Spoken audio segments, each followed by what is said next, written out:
When you think about fighting a huge global disease like malaria, what comes to mind? Probably doctors, new medicines, maybe mosquito nets. And yeah, all of that is absolutely critical. But what if I told you the real war, the one that decides if we're actually winning or just treading water, is fought with something completely different? It's fought with data. We're going to dig into how, in this fight, knowing the score is every bit as important as playing the game. First things first, to really understand the fight, you have to appreciate the sheer scale of the opponent. This isn't just a local problem. Malaria casts a long, dark shadow across the entire globe. 627,000. That's how many people are estimated to have died from malaria in 2020 alone. And here's the really scary part. That number was a 12% increase from the year before. So no, this is not a battle that's already been won. If anything, it's getting tougher. Take a look at this map. It shows you the global footprint of malaria. All those areas in red are countries where the disease is still actively being transmitted. It's clearly a worldwide issue, but as you're about to see, the weight of this shadow is not shared equally at all. A staggering 95%. In 2020, 95% of all malaria deaths happened in the WHO African region. Just let that sink in for a second. That is an almost unbelievable concentration of the disease's deadliest impact. So when we talk about the global fight against malaria, in so many ways, this is the main front. So when you're faced with a challenge this massive, where do you even begin? Well, the truth is, it's not a single battle. It's a full-on war, and it has to be fought on multiple fronts, all at the same time. To get a sense of what this multi-front war actually looks like on the ground, India's national strategy is a fantastic case study. It really shows you all the different angles you have to cover if you want to make a real dent. Their whole strategy is built on these 6 pillars. You've got everything from controlling the parasite inside the human body, to controlling the vector, that's the mosquito, all the way to getting the community involved and even managing the local environment. But look at that last one, monitoring and evaluation. Hang on to that one, because it turns out it's the key to the whole shebang. Let's zoom in on just 2 of those pillars to see what we mean. On one hand, you have vector control. That's where you're going after the mosquito itself, with things like chemical sprays. But on the other hand, you have environmental management. That's about changing the mosquito's home. Getting rid of the places where it lays its eggs. 2 totally different strategies, but both are absolutely essential. And this is what environmental management actually is. It's not some abstract scientific concept. It's just recognizing that something as simple as an open water tank on a roof or a community well, that can become a mosquito factory. Controlling malaria means paying attention to these everyday parts of life. Okay, so we're doing all this stuff. Spraying, handing out nets, managing water sources, working with communities. But all of that effort leads to one single massive question. How do you know if any of it is making a difference? When you're spending millions of dollars and countless hours, how do you separate the strategies that work from the ones that are just busy work?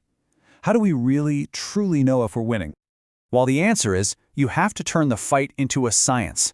And the tools of that science are called indicators. You can think of them as the battlefield intelligence that guides the entire war effort, telling you where to attack and when to pull back. So what is an indicator? It's basically a specific, observable, and most importantly, measurable piece of information. It's not a gut feeling about progress, it's a hard number that tells you straight up whether or not you're actually getting closer to your goal.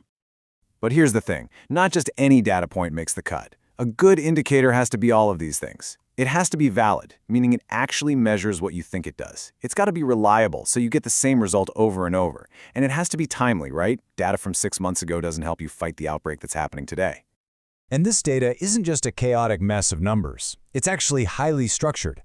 This pyramid shows how it all works. You've got folks at the bottom level, in local clinics, collecting day-to-day info. That data then feeds up to the national programs, and then all the way up to global organizations like the World Health Organization. And the logic here is pretty simple. Different people need different kinds of information. The manager of a local health clinic needs to know, do we have enough medicine for this week?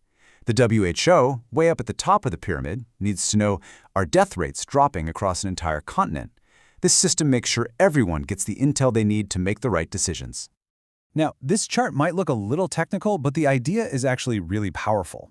It's called a results framework, and it's what connects the plan to the proof.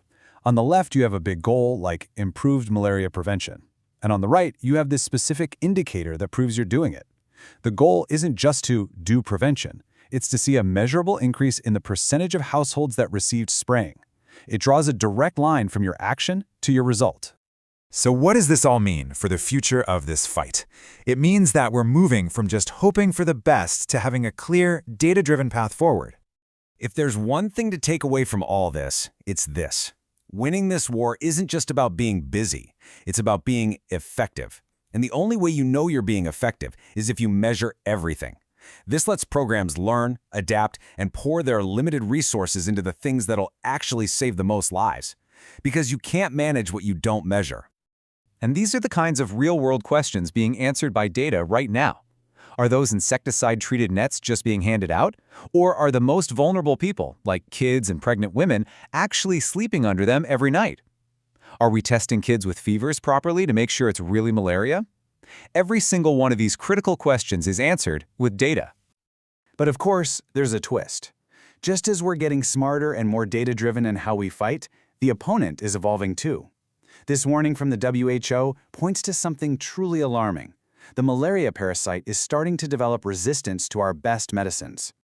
And that leaves us with a final and pretty urgent question. As the parasite literally changes its strategy to survive our attacks, our own strategy has to become even smarter, faster, and more precise. How will tracking these indicators, seeing in near real time where a drug is failing or where a new approach is working, become the most critical tool we have to stay one step ahead in this incredibly high-stakes chess match for human lives?